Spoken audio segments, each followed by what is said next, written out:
বাহ! এবার দেখি টমেটোগুলো খুবই বড় হয়ে গেছে। আর টমেটোতে তো একেবারেই পুরো বাগান ভরে গেছে। যাই, ঝুড়ি করে টমেটোগুলো বাজারে নিয়ে গিয়ে বিক্রি করে আসি। বিক্রি করে যে টাকা পাবো তা দিয়ে চাল ডাল আজকের মতো কিনে নিয়ে আসবো।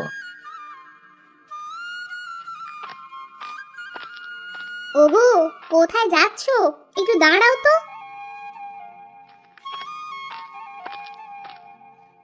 কোথায় আর যাবো গিন্নি, জানোই তো টমেটোগুলো নিয়ে বাজারে যাচ্ছি।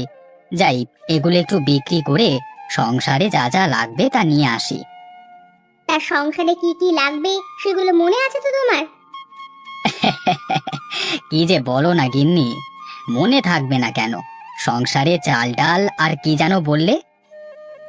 এই তো দেখলে, এখনই ভুলে গেছো। শোনো, চাল ডাল আর লবণ আনতে হবে। আরেকটা কথা শোনো, ওই টমেটো বিক্রির টাকা দিয়ে এত কিছু তুমি আনতে পারবে না। এই নাও, এই বেগুনগুলো আমি ওই পাশের বাগান থেকে নিয়ে এসেছি।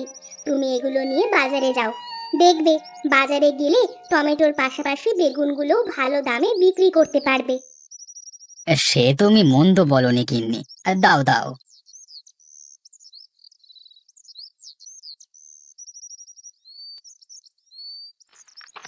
আরে তপন বাবা যে, তা মাথায় করে ঝুড়ি নিয়ে কোথায় যাচ্ছিস? আর বলো না বুড়িমা, বাজারে যাচ্ছি টমেটো আর বেগুন বিক্রি করতে। আমাদের বাড়ির পাশের উঠানে টমেটো আর বেগুনের বাগান করেছিলাম, বুঝলে? সেখানে অনেক টমেটো আর বেগুন হয়েছে, সেগুলোই বিক্রি করতে বাজারে যাচ্ছি। কি, টমেটো আর বেগুন? ইস, বেগুন ভাজা আর টমেটো ভর্তা কি যে ভালো লাগে, সে আর তোকে বলে বোঝাতে পারবো না। বলো কি বুড়িমা, তোমার তাহলে টমেটো আর বেগুন অনেক প্রিয়? আচ্ছা দাঁড়াও, আমি তোমাকে কিছু টমেটো আর বেগুন দিচ্ছি। আমার কাছে এখন কোনো টাকা পয়সা নেই তো বাবা। আমি তোর থেকে বেগুন আর টমেটো কিনতে পারবো না যে। কি যে বলো না বুড়িমা, তোমার কাছ থেকে আমি টাকা কেন নেব বলো তো? এগুলো তো আমার বাগানের সবজি, তাই তোমার থেকে আমি কোনো টাকা নেব না। তোমাকে আমি এগুলো এমনিতেই দিচ্ছি। আরে, টমেটো আর বেগুনগুলো তো দেখতে খুবই বড় দেখাচ্ছে। শোন শোন তপন, আমি কিন্তু তোর এই টমেটো আর বেগুনের দাম পরে দিয়ে দিব। তুই তাহলে এখন বাজারে যা। বেশি দেরি করলে আবার বাজারের হাট ধরতে পারবি না যে। হ্যাঁ বুড়িমা, তুমি ঠিকই বলেছ। তাহলে এবার আমি যাই গো।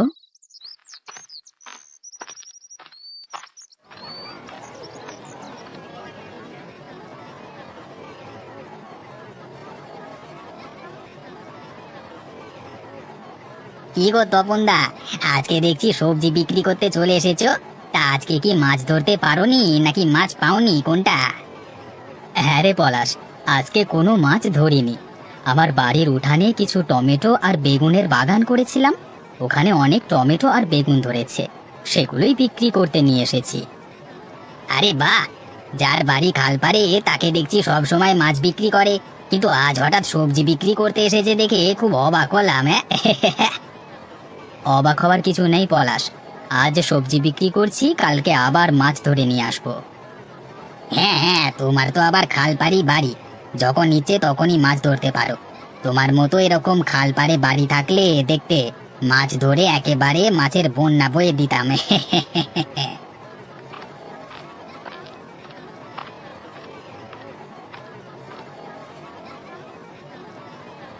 এই যে দাদা, এই মাছের দাম কত? আগে দাম তো 200 টাকা কিলো, বলুন আপনাকে কত কিলো দেব? কি, 200 টাকা কিলো? না না, অত টাকা দিয়ে কি আর মাছ খাওয়া যায় নাকি? আরে ওই তো কিছু টমেটো আর বেগুন দেখছি, আজকে টমেটো ভর্তা আর বেগুন ভাজা খাবো, আজ আর মাছ কিনবো না। এই যে দাদা, আমাকে 1 কিলো টমেটো আর 1 কিলো বেগুন দিন তো। আগে ঠিক আছে মশাই, দিচ্ছি, একটু অপেক্ষা করুন।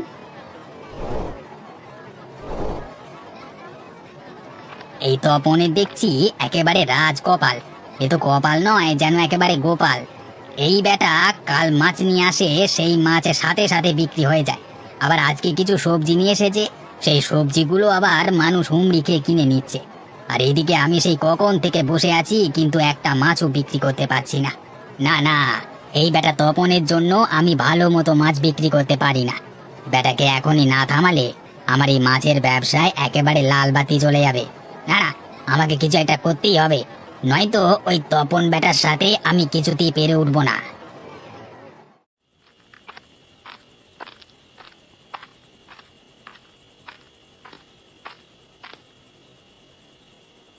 তা গিন্নি, আজ কি রান্না করেছো? আজ তো বাজার থেকে চাল ডাল আর লবণ ছাড়া কিছুই আনতে পারিনি গো। তাতে কি হয়েছে শুনি? আমার যা প্রয়োজন ছিল আমি তোমাকে তাই আনতে বলেছি, তুমিও তাই নিয়ে এসেছো। বাকি সব আমি নিজেই জোগাড় করেছি। বাকি সব তুমি নিজে জোগাড় করেছো মানে? মানে আজ কি রান্না করছো বলো তো? কেন, আমাদের বাড়ির সাথেই তো নদী। তুমি বাজারে যাওয়ার পর আমি নদী থেকে কয়েকটা মাছ ধরেছিলাম, আর বাগান থেকে কিছু বেগুন আর টমেটো দিয়ে সেই মাছগুলো কষিয়ে রান্না করেছি। আরে বাহ গিন্নি, দারুণ করেছো তো। সবজির সাথে মাছ, ইস, জমে একেবারে ক্ষীর হয়ে যাবে। দাও দাও, জলদি করে দুটো খেয়ে নি। হ্যাঁ বসো, তোমাকে আমি খাবার বেড়ে দিচ্ছি।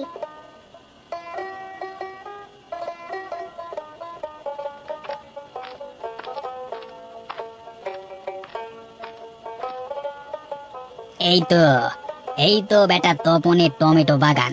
প্রথমে টমেটো বাগানটা নষ্ট করব, তারপর তপনের বেগুন বাগানটা নষ্ট করব। দাঁড়া বেটা তপন, তোর টমেটো আর বেগুনের বাগানের 12টা আমি এক্ষুনি বাজিয়ে দিচ্ছি। দেখবো কাল তুই বাজারে কি বিক্রি করতে যাস।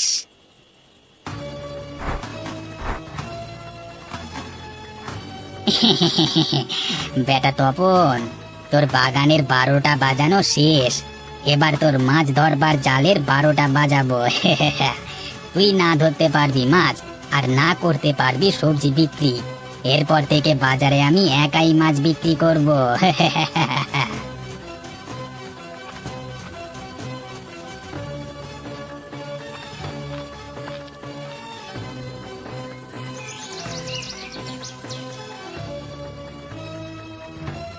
হায় হায়, এ আমাদের কি সর্বনাশ হয়ে গেল গো!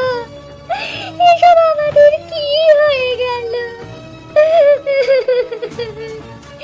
এখন থেকে আমাদের সংসার কিভাবে চলবে গো?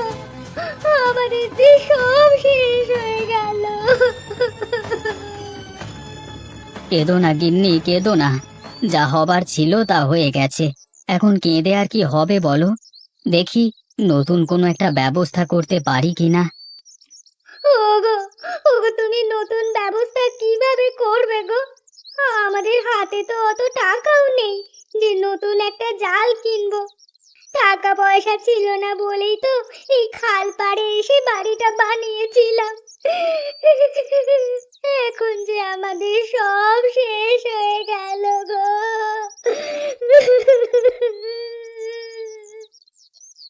গিন্নি, তুমি আর কান্না করো না, আমি দেখি কিছু একটা করা যায় কিনা।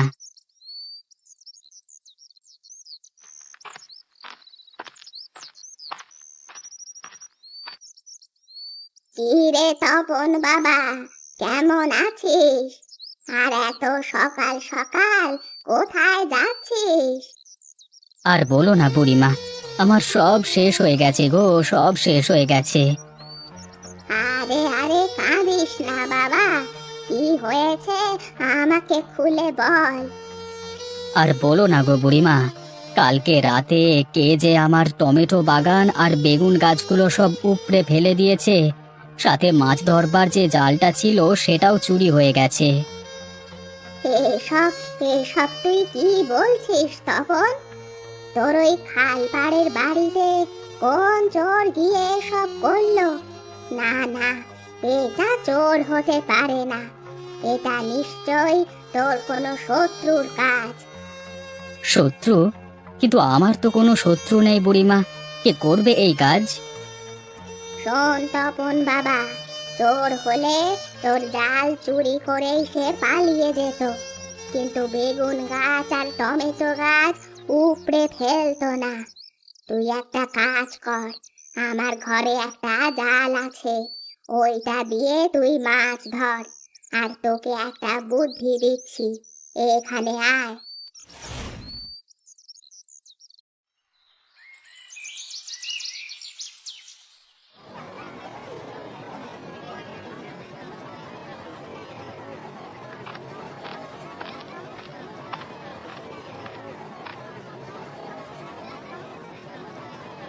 আরে এ কি দেখছি আমি?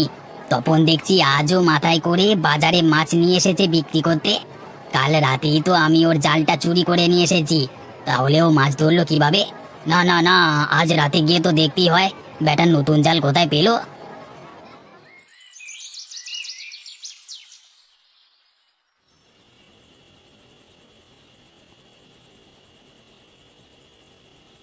গিন্নি, তোমার কথা মতো কাজ হবে তো, নাকি আমার এই জালটাও চুরি হয়ে যাবে? আরে না না, তুমি এত চিন্তা করো না গো, দেখবে আমার বুদ্ধি ঠিক এই কাজে দেবে। এখন তোমাকে একটু সজাগ থাকতে হবে, বুঝলে?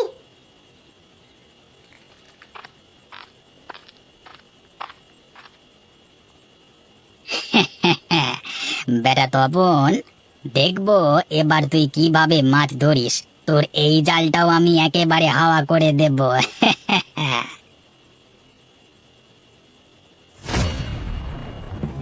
ওরে বাবারে, মরে গেলাম রে।